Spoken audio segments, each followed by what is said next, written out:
बिस्मिल्लाहिर्रहमानिर्रहीम। अस्सलाम वालेकुम। बात करेंगे 13 अप्रैल बरोज़ बुध एक अफसोसनाक वाक़या जो लाहौर में पेश आया, जिसमें मेजर हारिस को बदतरीन तशद्दुद का निशाना बनाया गया। FIR का मतन भी आपके सामने रखूँगा, लेकिन आपके सामने पहले रखता हूँ नई हुकूमत, इम्पोर्टेड हुकूमत, जालिम हुकूमत, जाबिर हुकूमत, जिन्होंने आते ही दहशत गर्दी शुरू कर दी, जिन्होंने आते ही गुंडागर्दी शुरू कर दी, जिन्होंने आकर बदतरीन इंतकाम का आगाज़ कर दिया।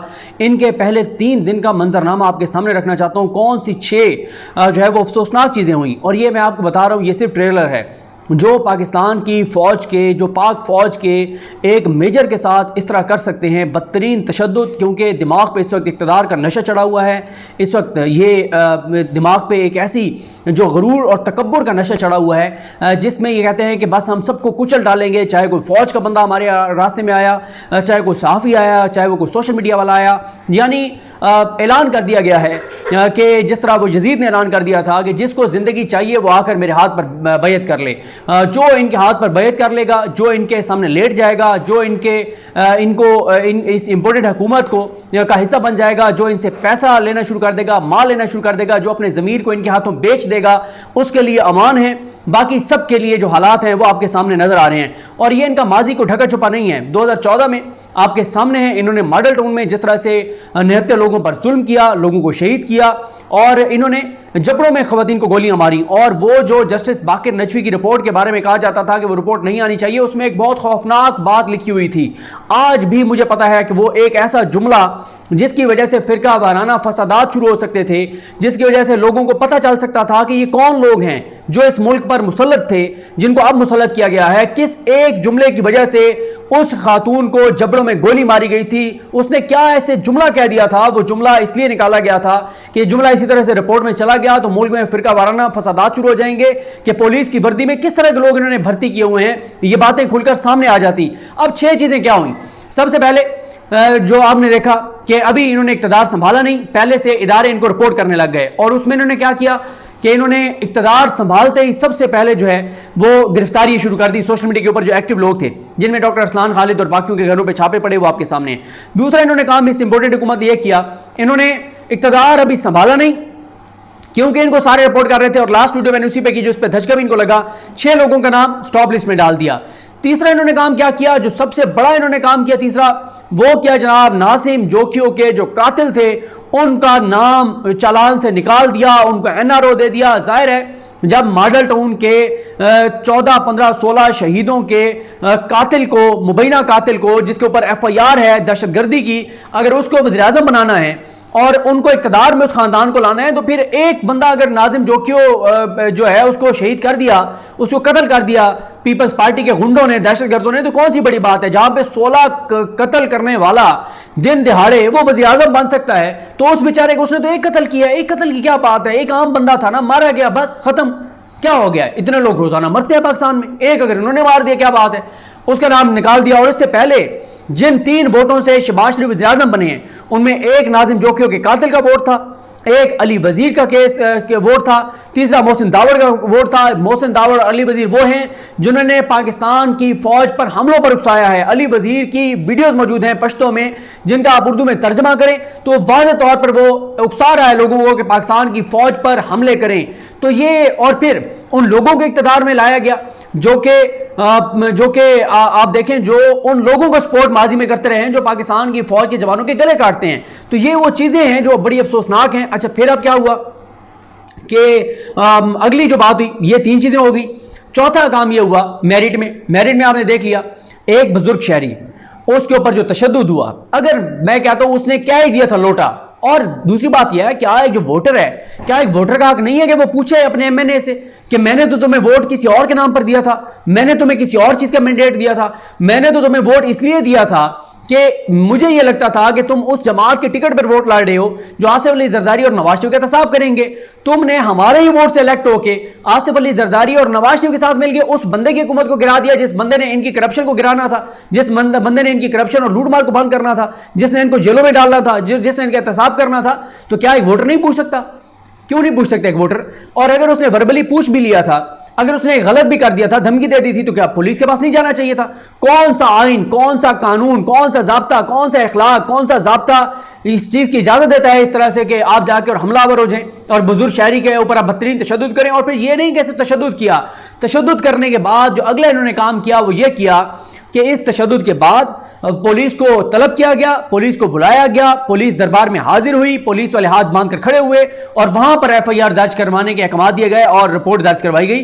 तो ये वो चीजें हैं जो बहुत ही अफसोसनाक हैं, जो बहुत अंदोनाक हैं। और ये ट्रेलर है, ये खौफनाक मंजर पेश कर रही है मुस्तकबिल का कि कैसा होगा पाकिस्तान, कैसा होगा हमारा वतन, कैसी होगी हमारी धरती, जहां पर कातलों का राज होगा, जहां गुंडों का राज होगा, जहां कातलाना निजाम होगा, जहां रियासती दहशतगर्दी होगी, जहां पुलिस के जरिए लोगों को कत्ल करवाया जाएगा, शहीद करवाया जाएगा, जबड़ों में गोलियां मरवाई जाएंगी और लोगों को कत्ल करने वालों के नाम जो है वो एफआईआरों से निकलवाए जाएंगे। ये है हमारा पाकिस्तान, ये है मुस्तकबिल का पाकिस्तान, ये है वो मंजरनामा जिस मंजरनामे ने पाकिस्तानियों को दहला कर रख दिया है, इस खौफनाक मंजर ने कि क्या ये धरती है हमारी, ये वतन है।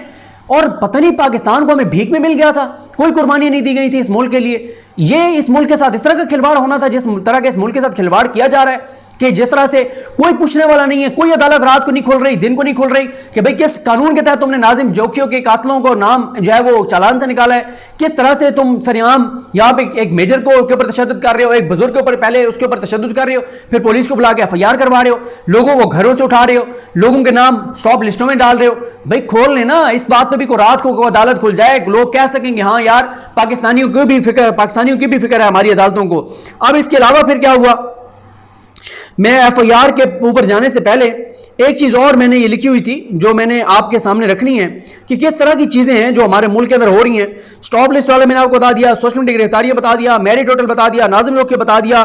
उसके बाद फिर अगली चीज ये है जनाब कि ये मेजर हारिस वाला, छठी चीज पे आता हूं जो धमकी दी है मोहतरम मकाम अता तारड़ साहब ने, और उनकी वो धमकी वाली वीडियो आप देखें, चेहरे पे जो गरूर, रौनक, तकब्बुर, जैसे पता नहीं मालिक है पाकिस्तान के।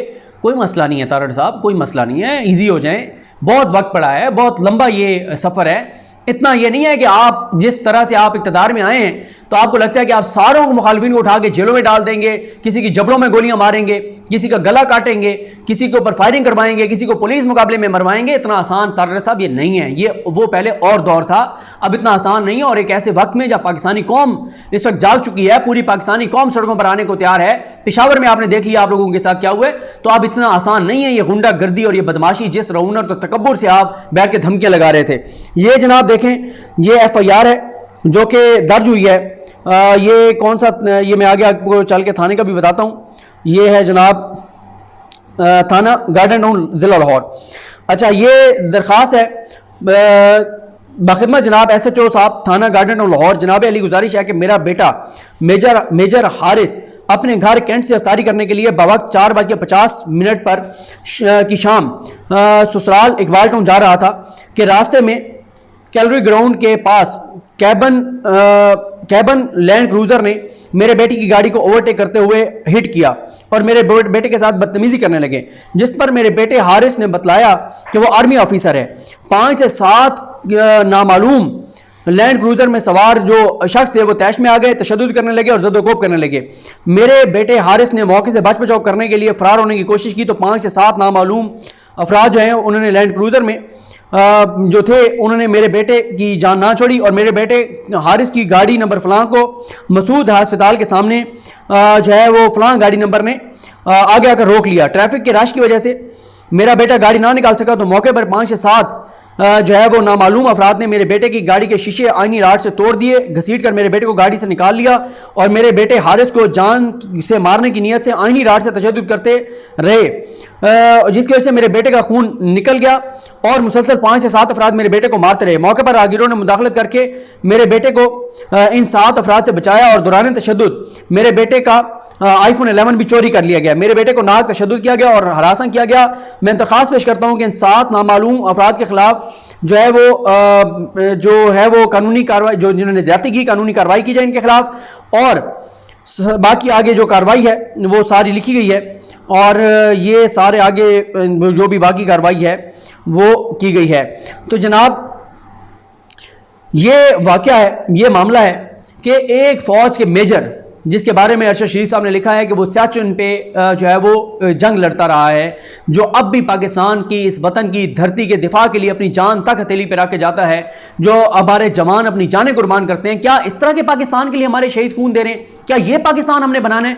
इस पाकिस्तान के लिए तो मेरा नहीं ख्याल कि ऐसे पाकिस्तान के लिए हमारे शोहदा ने जो है वो खून दिया है। जिस तरह का पाकिस्तान ये बन रहा है, ये तो मैं समझता हूँ कि ये तो उन शोहदा के खून के साथ ज्यादती है कि इस तरह से गुंडागर्दी की इजाजत देना कि पाकिस्तान की फौज के एक मेजर के साथ जो जुल्म किया गया, जो ज्यादती की गई, जो तशद्दुद किया गया, और वो बता रहे हैं कि मैं फौज का जवान हूं, मैं फौज का अफसर हूं, मैं फौज का से मेरा तल्लुक है, मैं मेजर हूं, उसके बावजूद उसके साथ ये तशद्दुद, ये जुल्म, ये ज्यादती, कैसे चलेगा ये मुल्क आगे।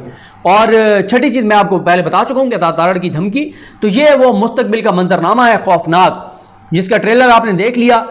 खौफनाक मंजर बाकी है। सोशल मीडिया के लोगों को उठाया जाएगा, मीडिया के लोगों को उठाया जाएगा, लोगों को गोलियां मारी जाएंगी, जबड़ों में गोलियां मारी जाएंगी, अदालतें इनके साथ होंगी, मॉडल टाउन के लोगों के केस का क्या बना के आइंदा किसी को सजा होगी। नाजिम जोखियों का आपने देख लिया, यहां पे आपने देख लिया जिस बुजुर्ग को मारा, तो ये मंजरनामा है मुल्क के अजीज, वतन अजीज, इस धरती के मुस्तकबिल का, कि इस मुल्क के साथ क्या होने जा रहा है पता नहीं। ये इसका मतलब है कि हमें जो बताया जाता है, जो हमें पढ़ाया गया, जो हमें बताया गया कि ये मुल्क बहुत कुर्बानियों के बाद हासिल किया गया, हजार हमारे बुजुर्गों ने कुर्बानियां दी, कईयों ने औलादें कुर्बान कर दी, कई बच्चों ने अपने वालिदैन कुर्बान कर दिए, माओं की इस्मतें, क्या कुछ नहीं हुआ जो हमें बताया गया। लेकिन इस सब से तो ये लगता है जिस तरह से पाकिस्तान के साथ चीज़ें हो रही हैं कि नहीं, ये हमें भीख में मिला था, ये मुल्क आराम से मिल गया था, पहले 2 लाख हो गया था, एक आध और खुदा ना खास्ता, अल्लाह ताला माफ़ करे, अल्लाह ताला माफ़ करे, अल्लाह ताला माफ़ करे, और कोई एक आध टुकड़ा हो गया, मुल्क का क्या हो जाएगा, कोई मसला नहीं है। शहबाज शरीफ को वज़ीर-ए-आज़म तो बन गए हैं ना, वज़ीर-ए-आज़म तो बन गए हैं, उन्होंने अचकन तो पहन लिया ना, कोई मसला नहीं है। पहले भी 2 लाख हुआ था, 1-2 और अल्लाह माफ़ करे टुकड़े हो जाएंगे। लेकिन जो इस वक्त किया जा रहा है ये ऐसे नहीं चलेगा। ये निज़ाम और पाकिस्तान एक साथ नहीं चल सकते। फैसला करने वालों को फैसला करना होगा कि उन्होंने किस चीज़ को बचाना है, पाकिस्तान को बचाना है या इस निज़ाम को बचाना है। अल्लाह ताला हमारे मुल्क पर रहम करे, करम करे। बहुत अजीब व गरीब सूरत हाल है, बहुत खौफनाक हालात हैं। अल्लाह करीम हम सब का हामी नासर हो। अल्लाह हाफिज़।